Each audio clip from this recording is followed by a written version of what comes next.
తన గురించి చెప్తుంది వినండి. ఎవరు మీరందరూ? ఎందుకు నన్ను చూస్తున్నారు?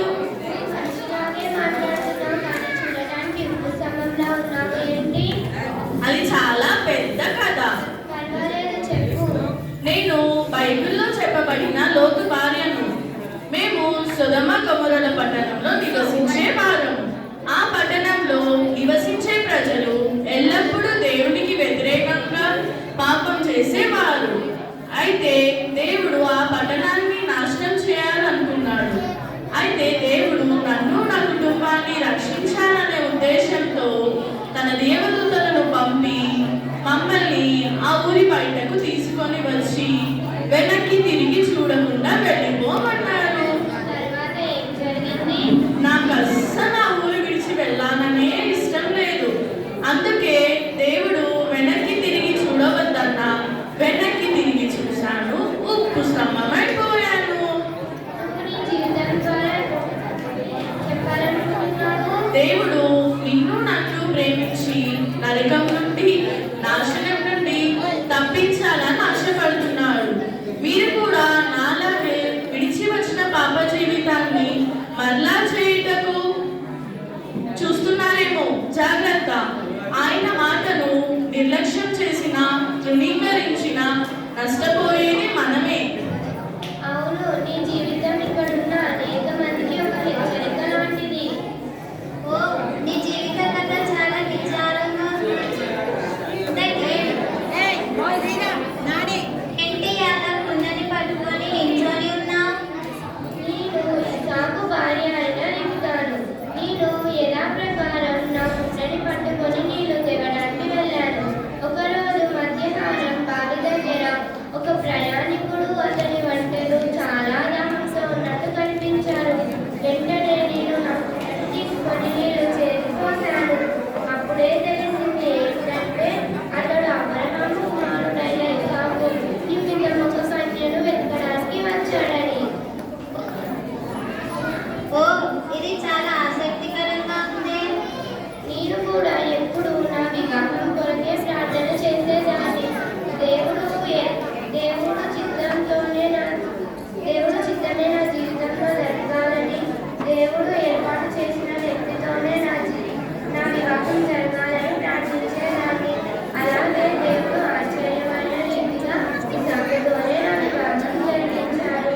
దేవుడు తనని తాను పరిచయం చేసుకుంటూ ఇస్సాకు దేవుడు, అబ్రహాము దేవుడు, యాకోబు దేవుడు అంటారు. అందులో ఇస్సాకు నా భర్తే కదా, యాకోబు నా చిన్న కుమారుడే కదా.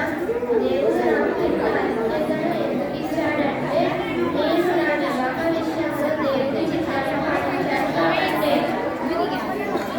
నీ జీవితం ద్వారా యవనస్తులందరికీ చెప్పాలనుకుంటున్నావు. మీరు కూడా మీ వివాహ విషయంలో నిర్లక్ష్యంగా ఉండగా దేవుడికి ప్రతిరోజు ప్రార్థన చేయండి. మీ వివాహ విషయంలో ఏమాత్రం తొందరపడకుండా దేవుడి చిత్తంలో ఉన్న భాగస్వామి కోసం ఎదురు చూడండి. అది ఎంత ఆలస్యమైనా కష్టమైనా దేవుడి మీదే ఆధారపడండి. మీరు కూడా నాలాగే ఆశీర్వాదకరమైన జీవితాన్ని పొందవచ్చు. అవును, దేవుడి చిత్తాన్ని చేస్తే ఎంతో ఆశీర్వాదం. కానీ నేను నా భర్త అటువంటి జీవితాన్ని పోగొట్టుకున్నాను. ఎందుకు ఇంతకీ నువ్వెవరు? నా పేరు సఫీరా. నేను అననీయ భార్యను. మేము అపొస్తలుల కార్యములలో మా గురించి ఉంటుంది. మేము మాకున్న పొలాన్ని అమ్మి వచ్చిన డబ్బుతో దేవుని సేవకు ఇవ్వాలి అనుకున్నాం. కానీ వచ్చిన డబ్బు చూడగానే దురాశ కలిగి కొంత దాచుకొని కొంతలో కొంత మాత్రమే దేవుని సేవకు ఇచ్చాము. అందువలన దేవుని శిక్షకు గురి కావాల్సి వచ్చింది. ఇంకా నేను నా భర్త అక్కడికక్కడ మరణించాల్సి వచ్చింది. ఈ జీవితం ద్వారా నువ్వేం చెప్పాలనుకుంటున్నావు? దేవునికి యథార్థత అంటే చాలా ఇష్టం. మోసం చేయడం, అబద్ధం ఆడటం దేవునికి అస్సలు ఇష్టం ఉండదు. కావున మనం ఉన్నది ఉన్నట్టుగానే ఒప్పుకుంటే దేవుడు మనకి శిక్ష తగ్గిస్తాడు. దేవునితోనూ మనుషులందరితోనూ మనం యథార్థంగా నడుచుకోవాలి. మనుషులు ఏ దిక్కుకు వెళ్ళినో ఆ పంటనే కోరుకుంటారు. అవును, ఇంతకీ నీవెవరు? నాలానే సంతోషంగా కనిపిస్తున్నా. నా పేరు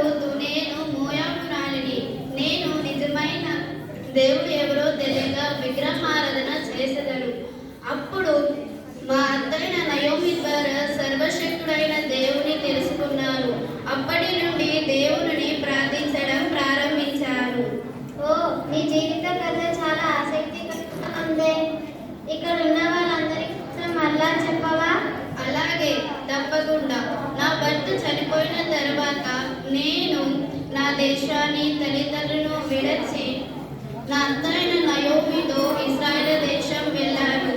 నా జీవితంలో ఎలాంటి నిరీక్షణ ఆధారం లేనప్పటికీ నేను దేవుని సేవిస్తూనే ఉన్నాను. అప్పుడు మా అత్తకు బంధువైన బోయాజుతో నా వివాహం జరిగించారు. అతడు మంచివాడును, దేవుని యందు భయభక్తులు కలిగిన వాడును.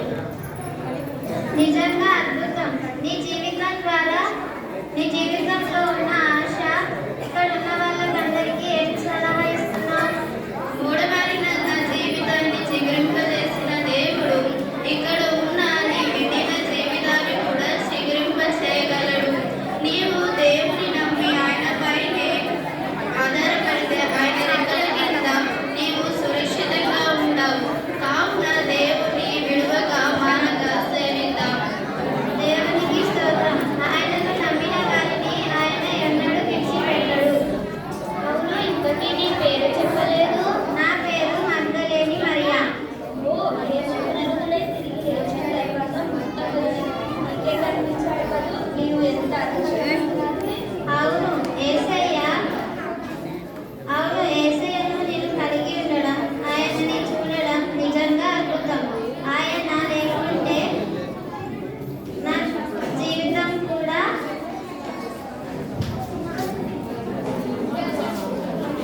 యేసయ్య లేకుంటే నా జీవితంలో కూడా నేను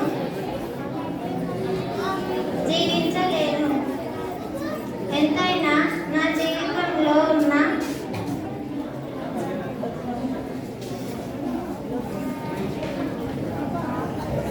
అలాగే నాలో ఉన్న 7 దయ్యాలను వెళ్ళగొట్టి నా జీవితాన్ని పరిశుద్ధపరిచాడు. ఆయన నన్ను క్షమించిన ఆయన ప్రేమను నేను మర్చిపోలేను. ఆయన లేకుంటే నేను జీవించలేను. ఇక మీదట ఆయన కొరకే బ్రతికెదను. చూశారు కదా, దేవుని మాట విన్నవాళ్ళు ఎలా ఆశీర్వదింపబడ్డారో, దేవుని మాటకి అవిధేయత చూపిన వాళ్ళు ఎలాగో నష్టపోయారో.